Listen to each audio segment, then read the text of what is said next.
Una de las objeciones que las personas hacen de la fe cristiana es el hecho de no ver el cumplimiento de alguna de sus advertencias. La gente hace y deshace y no les pasa nada aparentemente. Y a veces hasta le va mejor, uno ve. Sin embargo, hermanos, en el sermón de hoy veremos que Dios siempre ha de cumplir lo que promete, incluyendo las advertencias para el que no hace lo correcto. Eso yo quiero que veamos en esta mañana. Para todo aquel que le da la espalda a Dios, Dios va a cumplir sus advertencias. Y ese fue el caso del pueblo de Dios de Israel, el pueblo de Israel. Después de estar por cientos de años en la tierra prometida, en la que se apartaron de los caminos del Señor, no pasaba nada, aparentemente todo estaba bien, hasta que llegó el momento del juicio de Dios. Y por eso el título de este sermón es El Dios que destruye y destierra. Como que no un título tan bonito, ¿verdad que no? Pero hermanos, es importante entender que la Biblia también toca estos temas de esta manera. Y yo quiero que lo veamos hoy. Pero antes de desarrollar este tema, yo quiero poner este tema, hermano, en el contexto de la serie que estamos dando. Nosotros nos encontramos dando una serie de, Pastor Dione la ha llamado Grandes Doctrinas de la Fe. Yo tal vez le agregaría reveladas en la historia de la redención.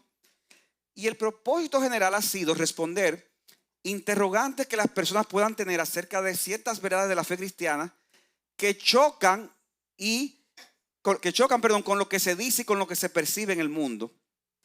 Pero hemos tratado de dicha interrogante en el contexto del actuar de Dios a través de la historia de la redención. O sea que la serie, cada tema, hermanos, hay que verlo en el contexto de la historia de la redención. Por eso iniciamos esta serie viendo el Dios que crea y el Dios que maldice como fruto de la caída. Luego vimos el Dios que juzga en el contexto del diluvio. Luego vimos el Dios que promete en el contexto de la promesa hecha por Dios a Abraham, Isaac y Jacob. Y continuamos analizando el Dios que gobierna en el contexto de la ley dada a Moisés. Y en los últimos 2 domingos estuvimos viendo, el pastor Eduardo estuvo tratando el Dios que guía, para enfatizar esa presencia de Dios que dirigió al pueblo hasta la conquista de la tierra prometida. Y finalmente el Dios que reina a través del establecimiento de la monarquía en Israel, representada en su forma más ideal en los reinados de David y Salomón. El Dios que crea, el Dios que maldice, el Dios que juzga, el Dios que promete, el Dios que gobierna, el Dios que guía y el Dios que reina. Dentro de estos sermones también hemos tratado de conectarlo con la persona de Jesucristo. Ahora, es importante enfatizar aquí que ese actuar de Dios, y esto es importante, hermano, yo estoy en la introducción, pero yo quiero que presten atención a esto. Este actuar de Dios con los suyos que hemos visto a través de esta serie, de estos temas, Dios lo hace en la historia de la redención a través de pactos, a través de los pactos.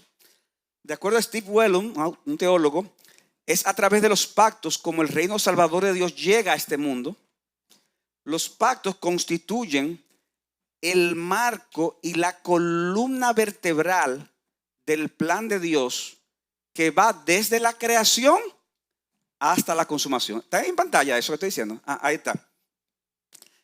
Es a través de los pactos como el reino del Salvador de Dios llega a este mundo. Los pactos constituyen el marco y la columna vertebral del plan de Dios desde la creación hasta la consumación.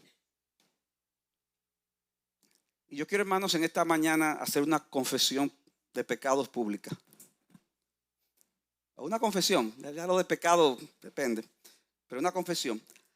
Hace muchos años, yo recuerdo que este tema de los pactos trajo mucho interés en algunas, sobre todo en algunas hermanas de IBCJ, incluyendo a doña Patricia de Saladín, que está aquí con nosotros hoy, y a Fanny de Gómez. Pero como ese momento que ya estaban inquietas con ese tema, yo no había estudiado a fondo este tema. Yo entendía que el mismo era un mero sobreénfasis de algunos autores presbiterianos que ya estaban leyendo en ese momento, por lo que no le di mucha importancia. Pero ahora yo creo entender mejor esto. Yo quiero públicamente pedirle excusa a doña Patricia. Hace como 20 y pico de años de eso. Mucha gente no se acuerda, pero ella sí se acuerda y yo me acuerdo. Y yo quiero pedirle excusa porque en vez de animarlas en ese momento, ay, qué bueno, vamos a estudiar más a fondo, yo hice todo lo contrario. Yo dije, pero ¿qué es lo que están con tanta cosa? Yo tal vez en contra de eso. Pero ahora que el Señor me ha dado más entendimiento con este tema, yo les animo a todos a que sigamos creciendo en el conocimiento de la palabra, incluyendo en este tema. Doña Patricia, ¿usted me acusa entonces? ¿Sí o no? Claro que sí, no tiene de otra. Y menos porque estamos más juntos que nunca. Pero hermanos, eso es para que vean que el Señor va obrando y a lo mejor uno no tiene un entendimiento de algo y uno no puede ser pronto a reaccionar. Porque al final fui yo que estaba equivocado en muchas de estas cosas. Los pactos con Adán y Noé están detrás del Dios que maldice y que trae juicio a toda la humanidad. El pacto con Abraham está detrás del Dios que promete, en la que se le dijo a los patriarcas que a través de su simiente vendría una gran nación y poseerían una tierra que sería de bendición a las naciones. El pacto con Moisés está detrás de los sermones que nos hablan del Dios que legisla y que guía, en la que le fue dada la ley al pueblo y cómo la misma tendría bendiciones y maldiciones si el pueblo obedecía o no al Señor. Y finalmente el pacto de Dios con David está detrás del Dios que reina, como vimos el domingo pasado en 2 Samuel capítulo 7. Y este tampoco es el lugar para entrar como a fondo en este tema, porque tampoco lo es, pero hermanos, cuando pensamos en el tema de los pactos, hay gente que se pregunta, ¿pero es condicional o incondicional? Y yo creo, hermanos, que los pactos todos tienen elementos condicionales y elementos incondicionales. Cosas que había que cumplir y que iban a cumplirse de acuerdo a tu respuesta, pero cosas que como quiera se iban a cumplir, que era dada por la gracia de Dios. Ahora, el punto aquí, hermanos, es que lamentablemente el pueblo de Israel y sus líderes desobedecieron las estipulaciones del pacto, sobre todo el pacto con Moisés, y eso trajo como consecuencia maldiciones que el mismo Moisés había predicho acerca de destrucción y exilio. Y en el resto de este mensaje, hermano, yo quiero que veamos tres cosas. Yo quiero que veamos la advertencia de la destrucción y el exilio para el pueblo. En segundo lugar, el cumplimiento de la destrucción y exilio para el pueblo.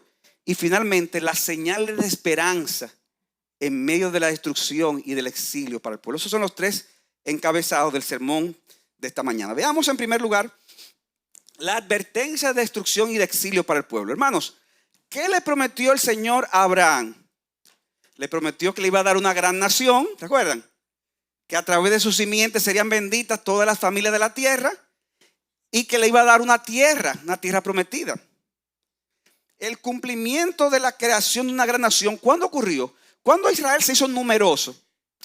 Cuando estaba como esclavo en Egipto. Recuerden, ellos eran como 70 cuando llegaron a Egipto, pero al poco tiempo ya eran una gran nación.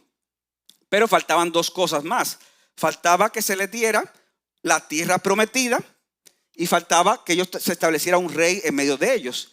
Y es así como Dios los saca de Egipto por mano de Moisés, los guía por el desierto y luego por mano de Josué entran a la tierra de Canaán, la tierra prometida. O sea que ahí se cumple la promesa de que le iba a dar una tierra.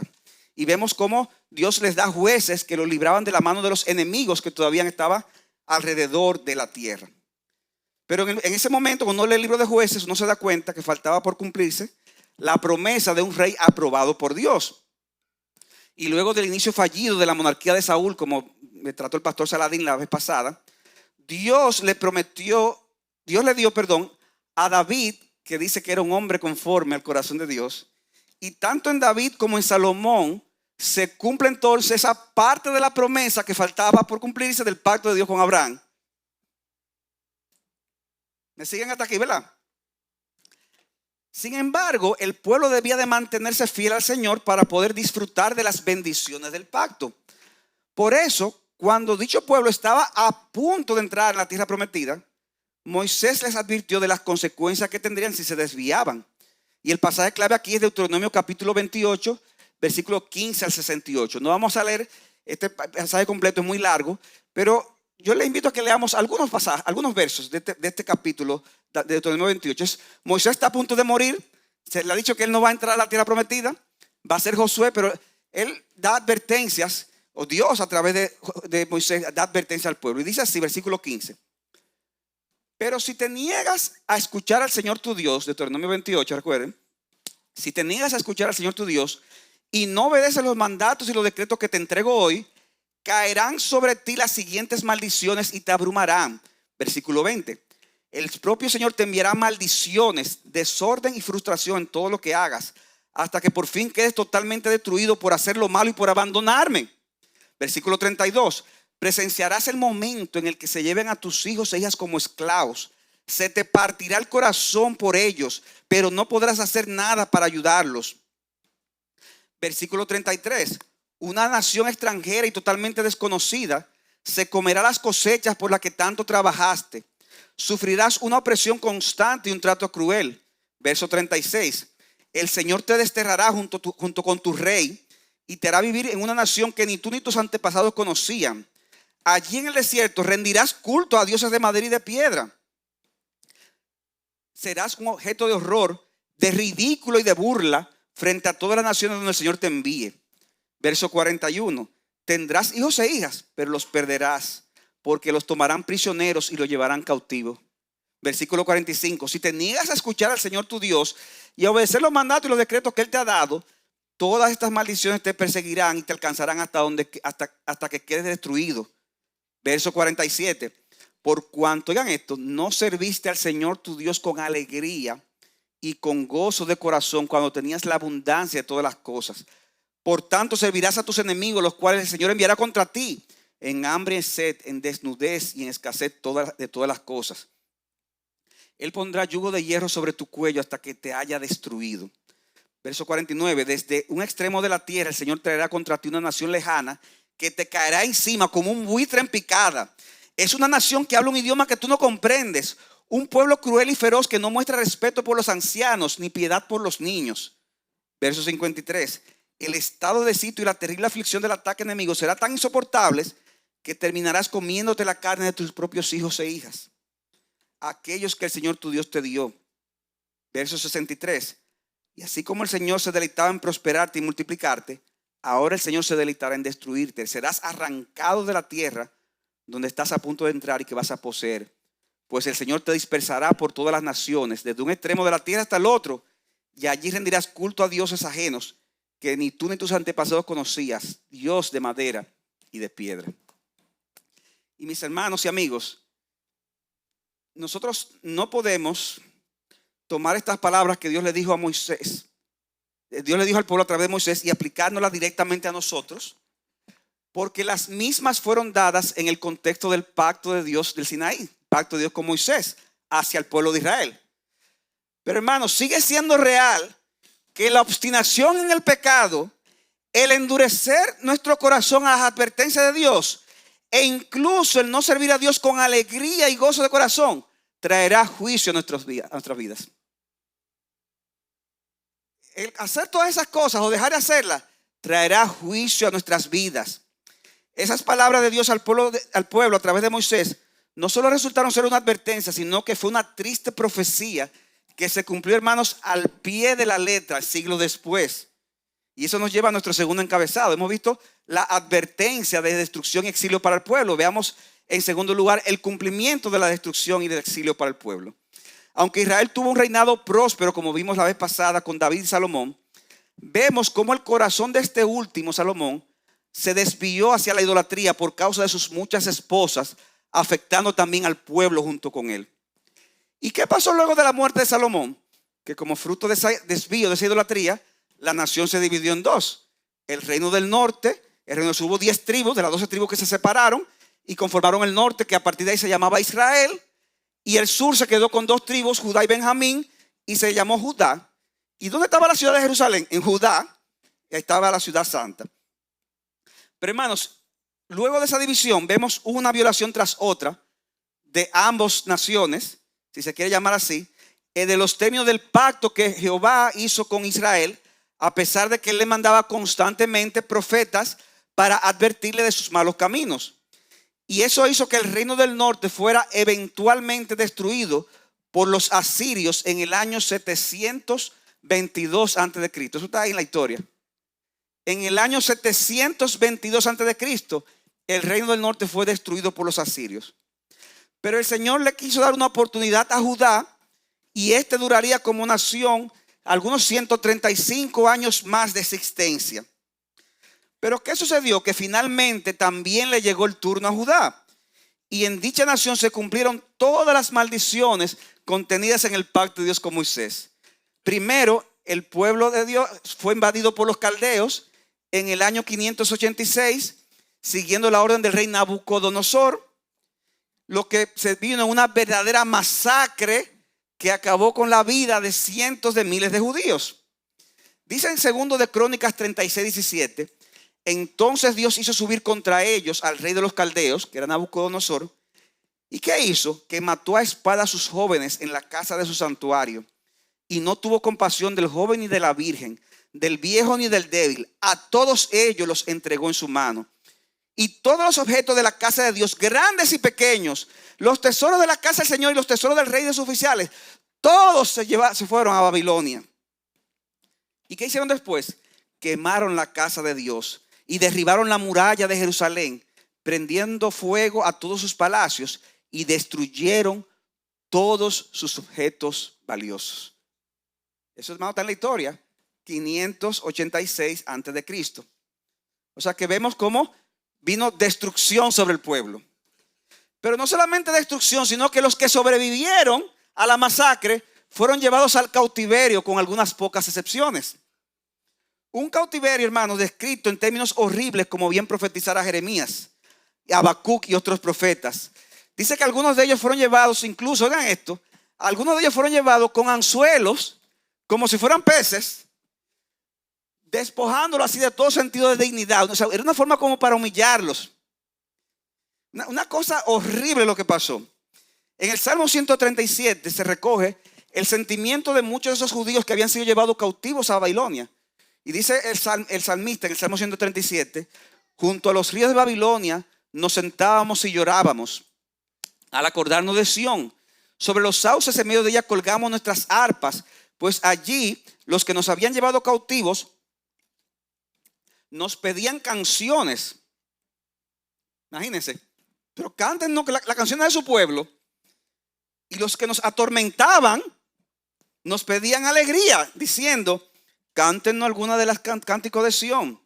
Y dice el salmista, ¿cómo cantaremos la canción del Señor en tierra extraña? O sea que aquí vemos, hermanos, no solamente una destrucción del pueblo, sino el destierro forzoso de la gran mayoría de ellos, en condiciones inhumanas, muchos de ellos. Y finalmente, hermanos, algo dramático es que vemos cómo la monarquía davídica de la línea de David fue intervenida hasta ser arrancada y eliminada completamente. En ese periodo, hermanos, previo a la invasión de Babilonia, hubo 3 reyes en Judá. Estaba el rey Joacín, el rey Joaquín y el rey Sedequías. El rey Joacín era una especie de títere del rey de Egipto, que en ese momento se disputaba el dominio contra el rey de Babilonia. Pero luego el rey de Babilonia tomó fuerzas y Joacín pasó, a pesar de ser el rey de Judá, pasó de ser títere del rey de Egipto a un títere de Nabucodonosor, el rey de Babilonia. Y fue eventualmente destituido por hecho prisionero, luego de haber durado apenas 11 años siendo rey. Entonces quitan a Joacín y ponen a Joaquín, que solamente tenía 18 años de edad. Pero cuando solamente tenía 3 meses reinando, este jovencito de 18 años fue también destituido y fue deportado junto a muchas personas de importancia y fue llevado como prisionero a Babilonia sin límite de tiempo. Con 18 años apenas. ¿Cuál fue el pecado de Joaquín? Que lo pusieron como rey. Con 18 años, con 3 meses apenas gobernando, se lo llevaron. Dice Segundo de Reyes, capítulo 24, versículo 11, perdón. Nabucodonosor, rey de Babilonia, llegó a la ciudad mientras sus siervos la tenían sitiada. Y dice el versículo 12, Joaquín, rey de Judá, recuerden, 18 añitos, 3 meses nada más tenía, se rindió ante el rey de Babilonia, él y su madre, y imagínense, un muchachito, y sus siervos, sus jefes y sus oficiales. Y el rey lo apresó en el año 8º de su reinado. Y Nabucodonosor sacó de allí todos los tesoros de la casa del rey, los tesoros de la casa del rey, y destrozó todos los utensilios de oro que Salomón, rey de Israel, había hecho en el templo del Señor. Verso 14. y se llevó en cautiverio a toda Jerusalén, a todos los jefes, a los hombres valientes, 10,000 cautivos, y a todos los artesanos y herreros. Nadie quedó excepto la gente más pobre. También se llevó a Joaquín en cautiverio a Babilonia. Asimismo se llevó en cautiverio de Jerusalén a Babilonia a la madre del rey, a las mujeres del rey, a sus oficiales y a los poderosos del país. Todos los hombres valientes, 7,000, y los artesanos y herreros, 1,000, todos fuertes y aptos para la guerra. También estos el rey de Babilonia llevó en cautiverio a Babilonia. Y entonces el rey de Babilonia puso por rey en lugar de Joaquín a su tío Matanías, y cambió su nombre por el de Sedequías. Óyeme, dirá él, qué mala suerte me tocó, ¿verdad? Porque que lo hagan rey a uno, eso es algo, eso está el sueño, ¿verdad? De muchos cuentos, depende de la época. Porque a él, 18 años, rey, le fue mal. Y vemos entonces que en lugar de Joaquín, Nabucodonosor pone como rey a un tío de Joaquín que se llama Sedequías. ¿Y qué pasó con Sedequías? Que aunque fue puesto por Nabucodonosor, siguiendo la voz de falsos profetas, quiso hacerle resistencia. Y por esa resistencia entonces los caldeos se dispusieron a atacarlo. Y Jeremías y otro profeta le dijeron: no, rey, no pelees, porque ya el juicio de Dios está consumado, entrégate. Pero él quiso hacer resistencia. Y luego de 11 años como rey, al igual que los 11 años de Joacim, él entonces, cuando vio que ya no había escapatoria, que los caldeos finalmente iban a entrar, intentó escapar con su familia, pero finalmente fueron todos atrapados. Y dice Segundo de Reyes, capítulo 25, versículo 7, que cuando atraparon al rey Sedequías con su familia, dice: y tomaron a los hijos de Sedequías en presencia de su papá el rey. Y dice que degollaron a todos los hijos del rey. ¿Ustedes oyeron? Degollaron a todos los hijos de Sedequías en su presencia. Y a Sedequías le sacaron los ojos, lo ataron con cadena de bronce y lo llevaron hacia Babilonia. Y esa era una forma, hermano, que eso hacía para asegurarse. No solamente que estamos destruyendo la monarquía, es que no hay quien la herede después.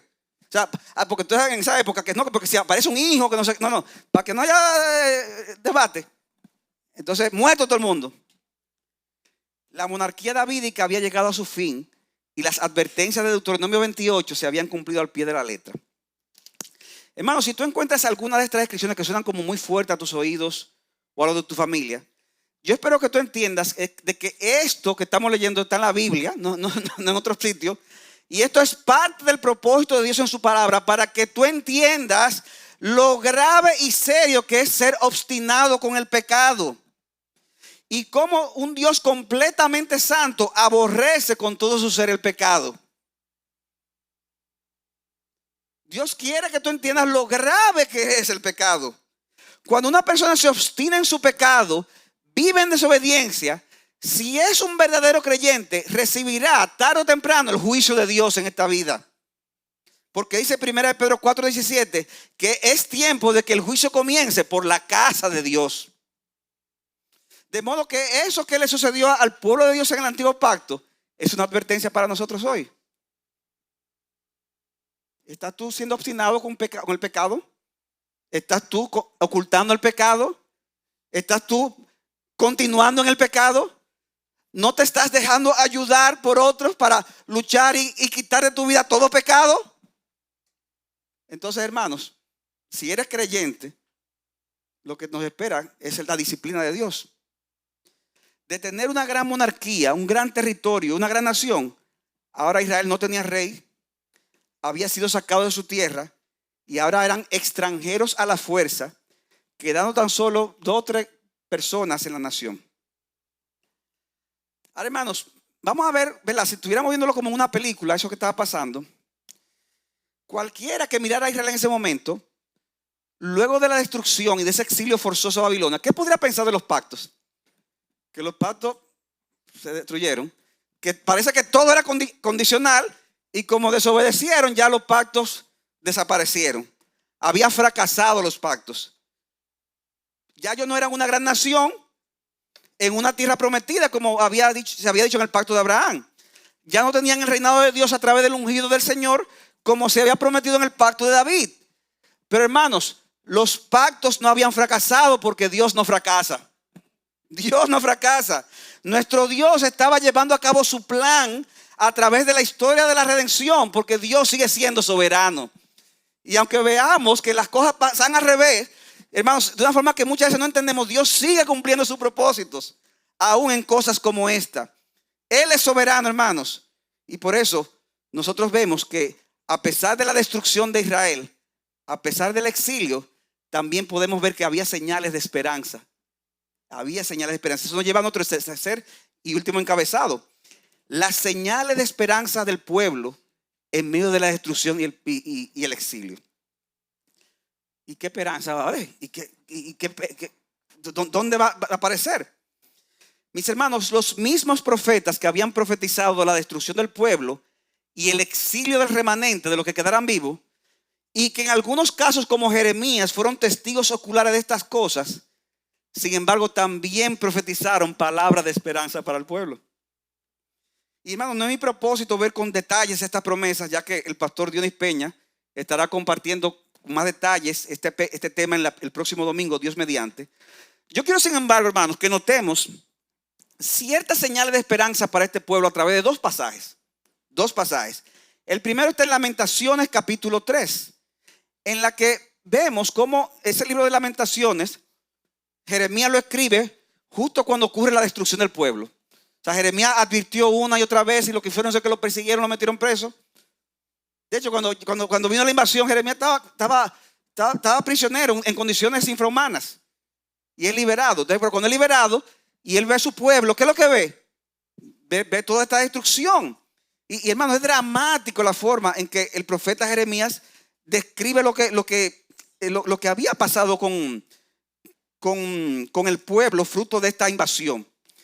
Sin embargo, hermanos, este libro de Lamentaciones, que es un libro muy duro, un libro en el que él describe esas cosas, un libro en el cual él llora constantemente y parece como un hombre desconsolado. Por eso Jeremías le llaman el profeta llorón. Pero es que cualquiera llorón hay, ¿verdad? Él comienza diciendo cómo yace solitaria la ciudad de tanta gente. Se ha vuelto como una viuda, la grande entre las naciones. La princesa entre las provincias se ha convertido en tributaria. Y que dice, él llora amargamente en la noche y le corren las lágrimas por su mejilla y no hay quien la consuele entre sus amantes. Y este libro es quejas tras quejas, aflicción, lágrimas. Sin embargo, hermanos, sorprendentemente, en medio de todo eso, cuando llegamos al capítulo 3, versículo 21, Jeremías hace un alto en medio de todas estas quejas y dice: esto traigo a mi corazón, por eso tengo esperanza. ¿Qué dice ahí? ¿Cuáles son las esperanzas? Que las misericordias del Señor jamás terminan. Porque nunca fallan sus bondades. Son nuevas cada mañana. Grande es tu fidelidad. Y sigue diciendo: el Señor es mi porción, dice mi alma, por tanto en Él espero. Bueno es el Señor para los que en Él esperan. Oye, una nación que ha sido desbaratada por todos lados. Y Él puede decir: bueno es el Señor para los que en Él esperan. Bueno es el Señor para el alma que lo busca. Bueno es esperar en silencio la salvación del Señor. Mira, el mundo se te está acabando. Espera en silencio la salvación del Señor. No importa, mi hermano, lo grave de tus pecados. No importa las consecuencias del mismo. No importa lo grave del juicio de Dios. Las misericordias del Señor para los suyos jamás terminarán. Siempre debemos de esperar en el Señor, porque su fidelidad es más grande que nuestro pecado. Como se cantaba aquí, su gracia es mayor. Su gracia es mayor. Ay, pastor, pero si usted supiera lo que yo he hecho. Mira, a mí no me importa lo que tú hayas hecho. Su gracia es mayor. Su gracia es mayor. Pero que yo lo he hecho muchas veces. Su gracia sigue siendo mayor. Pero si usted lo contara, cuenta las gracias de Dios y la misericordia, que son infinitas. Debemos de seguir esperando en Él en silencio y seguir buscándolo, porque la salvación es del Señor. Y sigue diciendo Jeremías en el versículo 31, porque el Señor no rechaza para siempre Antes bien, si aflige, también se compadecerá según su gran misericordia. Porque Él no castiga por gusto ni aflige a los hijos de los hombres. O sea, no es que Dios no está ahí para que sufra y toma y toma. No, no, no, no. Así no es. Así no es. Dios trae juicio, Dios trae disciplina. Pero no es porque Él disfrute verte sufrir. No es eso, hermano. Hay momentos en la vida en que un cristiano puede sentirse como que Dios se le ha ido. O sea, ¿no le ha pasado? Que tú sientes, pero vean acá, yo le oro al Señor y como que no me responde. Y yo ni lo siento. ¿Usted no le ha pasado eso? Momentos en la vida que uno dice, y Dios está ahí. Y Dios sigue conmigo. Lo que pasa, hermano, es que Dios muchas veces se esconde temporalmente de nosotros para que nosotros lo busquemos con más diligencia. Por eso dice Dios en Oseas 5:15, me iré y me volveré a mi lugar hasta que reconozcan su culpa y busquen mi rostro. Y dice Dios, en su angustia me buscarán con diligencia. O sea que, hermanos, ¿qué tú debes hacer? Tú no lo sientes, síguelo buscando, pero no sigue. Y hazlo con diligencia. ¿Por qué? Porque si tú eres creyente, tú tienes la promesa de que Él volverá a compadecerse de ti. Volverá a compadecerse de nosotros. ¿Por qué? Por su gran misericordia. Hermanos, ya Cristo sufrió nuestro castigo y el rechazo del Padre para que nosotros podamos ser reconciliados con Dios. De modo que así como el padre del hijo pródigo, ¿recuerdan la historia? Que cuando vio al hijo de lejos, ¿qué pasó? El hijo corrió hacia el padre. El padre corrió hacia donde el hijo. Dice que el padre lo vio de lejos y corrió y se echó sobre su cuello y lo besó y lo abrazó. Así era nuestro Dios, hermanos. Si tú eres creyente, Dios tendrá misericordia de nosotros. Pero hay otro pasaje que yo quiero mencionar, que es un pasaje que puede parecer un poco extraño, que está en Segunda de Reyes, capítulo 25, versículo 27. Vamos allá. Segunda de Reyes, 25 al 27. Segunda de Reyes, 27 al 30. Y es el final de este libro de Segundo de Reyes.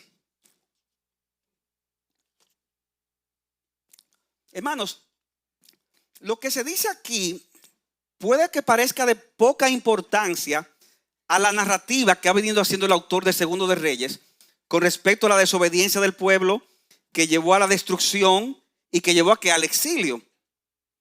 Pero, hermanos, yo pienso que lo que se dice aquí es de suma importancia para entender el propósito del autor. Miren esto. Decíamos hace un rato que cualquiera que fuera testigo de todas estas tragedias, ¿qué pudo haber pensado de la promesa de Dios? Que fracasaron, ¿sí o no? Fracasaron. Los pactos fracasaron. Ya no hay nada que buscar, ya no hay pueblo, ya no hay tierra y ya no hay rey. ¿Qué falta por quitarme ya? Todos me lo quitaron. Pero de repente viene esta escena extraña, muchos años después del cautiverio. Versículo 27. En el año 37 del cautiverio de Joaquín. ¿De quién? De Joaquín. ¿Y quién era Joaquín? El penúltimo rey, ¿recuerdan? Estaba Joaquín y Sedequías. Joaquín duró 11 años y fue quitado del trono. Joaquín nada más duró 3 meses, tenía 18 años y se lo llevaron preso. Y después vino Sedequías y ya ustedes saben lo que le pasó. Le sacaron los ojos y se lo llevaron preso. Pero dice aquí, en el año 37 del cautiverio de Joaquín, o sea, está volviendo Joaquín, que estaba antes de Sedequías, que tenía ya 37 años en la cárcel, nada más y nada menos. 37 años. O sea, y tenía 18 cuando se lo llevaron. ¿Qué edad tenía? Los que saben calcular, 55. Tenía como 55 años. En el año 37 de Joaquín, del cautiverio de Joaquín, en el mes 12º, a los 27 días del mes, Evilmerodac, rey de Babilonia, es decir, ese fue el rey que sustituyó a Nabucodonosor, en el año en que comenzó a reinar, sacó de la prisión a Joaquín, rey de Judá. Ajá. ¿Y entonces? Y le habló con benevolencia y puso su trono por encima de los tronos de los reyes que estaban con él en Babilonia. Oh. Y le cambió sus vestidos de prisión y comió siempre en la presencia del rey todos los días de su vida. Y para su sustento se le dio de continuo una ración de parte del rey, una porción para cada día, todos los días de su vida. ¿Y qué tiene que ver eso con todo esto? Hermanos, mucho. Este rey fue llevado cautivo con 18 añitos. Y después de estar 37 años como prisionero, viene este nuevo emperador y toma una decisión extraña y sorprendente. Lo saca de la cárcel a este señor, ya una persona madura, ¿verdad? 55 años. Algunos dirán, un niño de 55 años, depende de la edad, ¿verdad?, que usted tenga. Pero tenía 55 años. Y le habla de una forma tierna, con benevolencia. Le da un estatus real al concederle un trono. Óigame, un tipo que ni tenía nación, destruyeron todo, acabaron con la familia. Y le da un trono. Pero no solamente le da un trono, sino que ordenan que su estatus real fuera superior al de otros reyes exiliados. Y lo más hermoso del pasaje es que el rey manda quitarle esos sucios vestidos que tenían. Quién sabe cuánto tiempo y cómo olían. Y ordena, le da vestiduras nuevas. Y ordena que su sustento, el sustento de Joaquín, o sea, ¿te han visto en el gobierno? Bueno, ¿de dónde vamos a sacar para esto? Para educación, para salud. Bueno, normalmente en nuestro país se dice, hay que quitar esto, hay que quitar aquello. Ahora, ¿tú sabes cuál es que nunca falta? El presupuesto que va para la presidencia. Ese nunca falla. Y en esos contextos de monarquía había un presupuesto para la monarquía. Ese menos fallaba. Y el rey dice, mira, yo quisiera que lo sostengamos, que se le dé lo que le hace falta y que eso salga, que se le dé, en otras palabras, una pensión de por vida y por si acaso que sea del presupuesto de la monarquía. De la partida que es de la monarquía, de ahí le pagan. O sea que ahí nunca le iba a faltar, ¿verdad? Y todavía más asombroso es que él ordena que coma todos los días en su mesa y con el presente. O sea, que coma con el rey todos los días de su vida. O sea, el rey murió como un rey. Como un rey. ¿Y qué tiene que ver eso con la historia, con lo que estamos diciendo? Hermanos, cuando vamos a Mateo, capítulo 1, se habla de la genealogía de Cristo. Y en la genealogía de Cristo se menciona a Abraham, que fue padre de Isaac. Y se dice que este fue padre de Jacob y este fue padre de Judá. Y de ahí vino la nación de Israel. Y luego sigue avanzando y dice, y llega estando a Isaí. Y dice que Isaí fue padre de David, que fue padre de Salomón. Y sigue avanzando hasta que en el versículo 11 de Mateo 1 dice que Josías, llega hasta Josías y dice que Josías fue padre de Jeconías y de sus hermanos durante la deportación a Babilonia. ¿Y quién es Jeconías? Es el mismo Joaquín. El mismo Joaquín del que habla Segunda de Reyes, que fue deportado luego de durar 36 años en el exilio y prisionero. Y ese Joaquín o Jeconías dice que también tuvo descendencia, de modo que la genealogía continuaría hasta que llegara uno que se llamaba Jacob. Y dice en Mateo 1:16 que Jacob fue padre de José, marido de María, de la cual nació Jesucristo nuestro Señor. Jesucristo nuestro Señor. O sea que Joaquín fue padre de Cristo. Fue ascendiente de Cristo en la línea real. Y al final, hermanos, de la simiente de Joaquín vendría nuestro Señor. Y lo que hizo Evil-Merodach con Joaquín representó un mensaje a sus lectores que pensaban que las promesas habían fracasado. Y le está diciendo, no han fracasado. Porque el mensaje era que al final las promesas de Dios se iban a cumplir, pero se cumplirían en algo mayor que la nación, se cumplirían en la persona de Jesucristo. Cristo traería un nuevo éxodo y una nueva conquista, pero no de la tierra de Canaán, no de ese pedazo de tierra, es de todo el mundo. Y lo que sucedió con Joaquín en Babilonia, hermanos, era una tipología, es decir, una representación de lo que siglos después sucedería con Jesucristo mismo. Porque así como Joaquín pasó de la prisión al trono y de ropa de prisión a ropas reales, nuestro Señor Jesucristo pasó de la humillación al venir a este mundo y morir en la cruz, pasó a la exaltación, al resucitar al tercer día entre los muertos y ascender a los cielos. Y así como Joaquín recibiría cada día su sustento del rey y comería siempre ante su presencia, Cristo mismo ahora está sentado a la diestra del Padre en gloria y majestad, y así lo será por toda la eternidad. Aleluya. En esa escena de Joaquín, hermanos, ahí está Jesucristo, quien fue sacado de su humillación y fue exaltado hasta lo sumo, y ahora está a la diestra del Padre intercediendo por nosotros. ¿Ustedes se habían dado cuenta de eso? No se preocupen que yo me di cuenta hace poco. Y por eso, hermano, que la Biblia hay que estudiarla cada día. Pues siempre vamos a aprender cosas nuevas. Y yo quisiera concluir, hermano, el mensaje de hoy con unas palabras finales para los que no son cristianos, que están aquí, o que nos escuchan, y para los que sí lo son.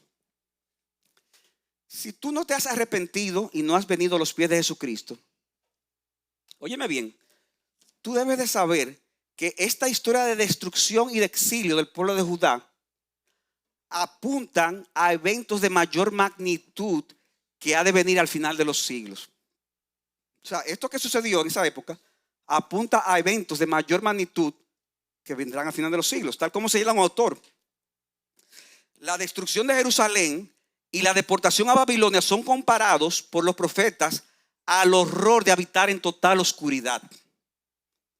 Y esto es un anticipo, óyeme bien, esto es un anticipo de los horrores de ser arrojados a las eternas tinieblas del infierno, el lugar de más profunda oscuridad, el lloro y el crujir de dientes. Si leemos Mateo 8:12, Mateo 22:13, Mateo 25:30. O sea, que ustedes creen en el infierno. Sí, creemos en el infierno, porque la Biblia lo dice. Y estos eventos apuntan de la destrucción, apuntan a eventos mayores, apuntan a ese lugar de terror. De modo que yo espero que estas palabras te inquieten y te llenen de temor.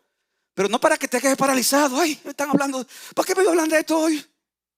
No es para que te quedes paralizado lleno de temor, sino para que en este día reconozcas que eres un pecador digno de toda condenación y que Jesucristo es tu única solución. No otra persona, no otro medio. Jesucristo es tu única solución. No tus obras, no lo que otro haga por ti. Jesucristo fue el que murió en la cruz para salvarte. De modo que yo te invito a que vengas hoy a los pies de Jesucristo para que huyas de la ira venidera y estés del lado del Rey de Reyes y del Señor de Señores. Y si tú eres creyente, recuerda, mi hermano, esta realidad. Mira qué hermoso. Así como en esta serie hemos visto que Adán y Eva fueron sacados de su tierra. ¿Y qué pasó? Que como eran extranjeros, ya no estaban en el Edén. Así como los patriarcas Abraham, Isaac y Jacob, dice que confesaron que eran extranjeros y peregrinos en la tierra. Así como Israel fue sacado de la tierra prometida, los creyentes del nuevo pacto, tú y yo al día de hoy, somos descritos según 1 Pedro 3:11 como extranjeros y peregrinos. ¿Qué somos los creyentes aquí? Extranjeros y peregrinos. Y la idea no es que somos extranjeros porque, óyeme, porque fuimos a vivir en un país mejor. O sea, yo soy extranjero, claro, porque me fui a vivir a Estados Unidos. Me fui a Suiza, yo soy extranjero. No a Suiza. No es porque estamos haciendo un viaje de turismo. Yo soy peregrino, ¿por qué? Porque estoy en peregrinación para conocer las tumbas de no sé qué cosa. No. Es que al haber sido salvados por el Señor, ya no pertenecemos a este mundo, porque hemos obtenido la mejor de las ciudadanías, que es la patria celestial. Y el Señor ha puesto en nuestros corazones el anhelo de vivir según la costumbre de esa ciudadanía celestial. Pero hermanos, debemos de entender que esos hábitos y costumbres chocarán directamente con los hábitos y costumbres de este mundo caído. O sea, estamos en este mundo, pero con la ciudadanía celestial, y queremos vivir de acuerdo a la ciudadanía celestial, pero eso choca con la ciudadanía de este mundo. ¿Y qué trae eso? Problemas, dificultad. Porque todos los que quieran vivir piadosamente en Cristo Jesús, ¿qué dice? Padecerán persecución. Pero yo te pregunto, mi hermano, ¿cómo estás viviendo en este mundo? ¿Estás tú anhelando que llegue el día que te digan, mira, fulano, se completaron los requerimientos ya de la ciudadanía? Ya la tenemos, pero hay que esperar un tiempo para que te pueda ir. Ya está todo listo. Ya puedes venir a la patria celestial. ¿Tú anhelas ese día? ¿Tú anhelas ese día? ¿O te has conformado tanto a este mundo caído que realmente no anhelas tanto que llegue el fin del exilio y que puedas retornar a la patria celestial? No, déjame un día más. Déjame un día más. Como, ¿verdad? Cuando Faraón, ¿verdad? Cuando vino la plaga de los sapos, que estaba harto, dije, quítame estos sapos. Y Moisés le dice, no, pero dime, yo voy a orar para que yo te lo quite. ¿Cómo quieres que te lo quite? Mañana. Acá mañana. con toda esa porquería que tiene ahí. ¿Qué tanto anhelas que termine este exilio y que llegues a la cuadra celestial? Porque, hermano, si no anhelas esto como debiera, yo te invito a que tú de nuevo leas este pasaje de lo que le sucedió a Joaquín. Y ahora por medio de Jesucristo, tú lo apliques a tu propia vida. Tú estabas por años siendo prisionero de tu pecado y del maligno, sin posibilidad alguna de salir de la cárcel. Pero de repente vino un rey que cambió las reglas. Te sacó de la cárcel, te quitó las sucias vestiduras del pecado y te dio sus propias vestiduras perfectas de su justicia. La justicia de Cristo la puso sobre ti. Pero no solo eso, sino que te habló con benevolencia, con cuerdas de amor, y dio la orden de que nunca te faltara nada. Te dio una jubilación privilegiada de por vida. Pero como si esto fuera poco, te llamó a su propia mesa para que todos los días de tu vida estés en su presencia. Y mientras comes de su mesa, tus ojos puedan contemplar al Rey en su hermosura.